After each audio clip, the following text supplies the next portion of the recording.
नमस्कार दोस्तों। मैं आज नंदीग्राम की बात नहीं करूंगा। मैं आज पश्चिम बंगाल की बात भी नहीं करूंगा।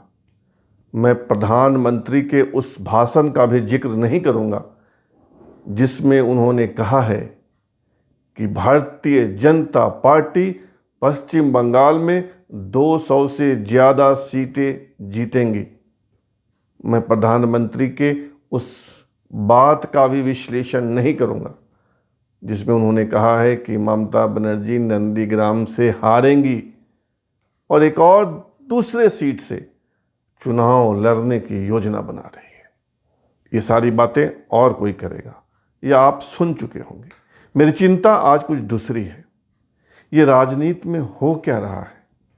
क्या राजनीति इसलिए है? क्या राजनीति चुनावी सभाओं में कलमा पढ़ने के लिए है? अब तक तो था कि भारतीय जनता पार्टी की सभाओं में, भारतीय जनता पार्टी की सजाई मंचों पर जय श्री राम के नारे लगते थे। अब तो हद हो गई है।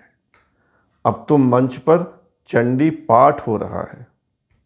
अब तो चुनावी मंच पर कलमा पढ़ा जा रहा है। अब तो चुनावी मंच पर फातिहा पढ़ा जा रहा है।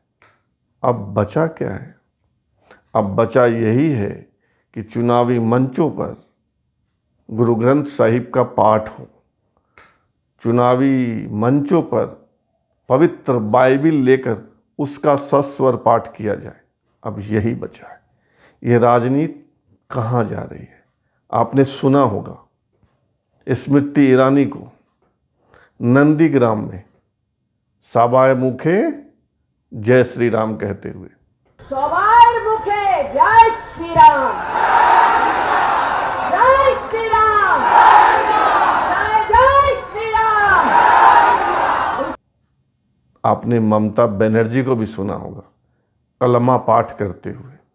आपने ममता बनर्जी को चंडी और दुर्गा सप्तशती का पाठ करते हुए भी सुना होगा। ओम जयंती मंगला काली भद्र काली कपालिनी दुर्गा शिवा क्षमा धात्री साहा सदा नमस्तुते मधुकैटभ विद्राभ्य विधात्री बरदे नमो रूपं देहि जयं देहि जशो देहि दिशो जयी महिषासुर निर्नाश विधात्री बरदे नमो रूपं देहि जयं देहि जशो देहि दिशो जयी बंदिताग्नि जुगे देवी सर्व सौभाग्य दायिनी रूपं देहि जयं देहि जशो देहि दिशो जयी। और आपने असद उद्दीन ओवैसी को फातिहा पढ़ते सुना है? नहीं सुना है तो मैं सुनवा देता हूं। बिस्मिल्लाहिर्रहमानिर्रहीम अल्हम्दुलिल्लाहि रब्बिल आलमीन अर्रहमानिर रहीम मालिकी यौमिद्दीन इय्याका नअबुदु व इय्याका नस्तईन इहदिनस सिरातल मुस्तकीम सिरातल लज़ीना अनअमता अलैहिम गैरिल मग़दूबि अलैहिम वलद्दाल्लीन। ये राजनीति का दुखांत है। ये राजनीति में हो क्या रहा है? राजनीति का मतलब क्या होता है? चुनाव का मतलब क्या होता है? चुनाव का मतलब होता है कि हम अपना शासक चुनते हैं जो हमारे लिए नीतियां बनाएगा, जो हमारे सुख सुविधाओं का ख्याल करेगा, जो हमें शांतिपूर्ण जीवन देगा, जो हमारे बच्चों को नौकरी देगा, जो हमारा जीवन स्तर ऊपर ले जाएगा। इसीलिए देते हैं ना हम वोट, इसीलिए चुनते हैं ना हम अपना जनप्रतिनिधि जो संसद में, जो विधानसभा में हमारी बात करेगा, हमें बिजली देगा, हमें पानी देगा, हमें सड़क देगा, हमारे लिए अच्छी शिक्षा की व्यवस्था करेगा, जो हमें सुख शांति देगा, जो हमें नौकरी देगा, जो समाज को आगे ले जाएगा, जो देश को आगे ले जाएगा। हम इसलिए अपना प्रतिनिधि चुनते हैं, या हम इसलिए किसी पार्टी को चुनते हैं कि हम इसलिए चुनते हैं कि वो हमारे लिए मस्जिद बनवा देगा, वो हमारे लिए मंदिर बनवा देगा, वो हमारे देश को राममय कर देगा, राममय कर देगा। किस लिए चुनते हैं? चुनते हैं हम अपनी सुख सुविधाओं के लिए। लेकिन राजनीति के अभिनेताओं ने, राजनीति के विदूषकों ने, विदूषक विदूषकों ने देश की राजनीति को किस मोड़ तक पहुंचा दिया है। उस मोड़ तक पहुंचा दिया है जिसके बाद अंधी खाई है।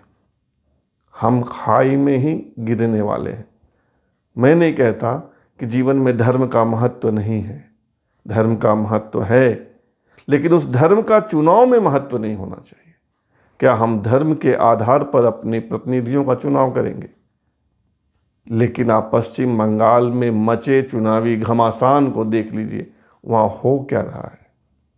उस पश्चिम बंगाल में जहाँ 34 साल तक लाल झंडे वालों ने, वामपंथियों ने शासन किया, उस बंगाल में अब जय श्री राम, दुर्गा सप्तशती, चंडी पाठ, कलमा और फातिहा की बात हो रही है।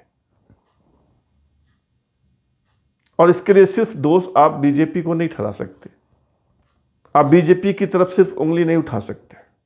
राजनीति के इस हमाम में सभी नंगे हैं। सभी को लगता है कि धर्म सत्ता पाने का शॉर्टकट है। अगर ऐसा नहीं होता तो चुनाव से पहले और चुनाव के दौरान राहुल गांधी और उनकी आदरणीय दीदी मंदिर मंदिर नहीं भटकती, गंगा में डुबकी नहीं लगाती, संगम में डुबकी नहीं लगाती, कोई असदुद्दीन ओवैसी मुर्शिदाबाद की किसी सभा में फातिहा नहीं पढ़ती, और कोई ममता बनर्जी किसी नंदीग्राम में मजार और मंदिरों के दर्शन नहीं करती, चुनावी मंचों पर कलमा नहीं पढ़ती, चुनावी मंचों पर दुर्गा पट्टी और दुर्गा सप्तशती और चंडी पाठ नहीं करती, और कोई स्मृति ईरानी किसी नंदीग्राम में जाकर जय श्री राम का नारा नहीं लगाती।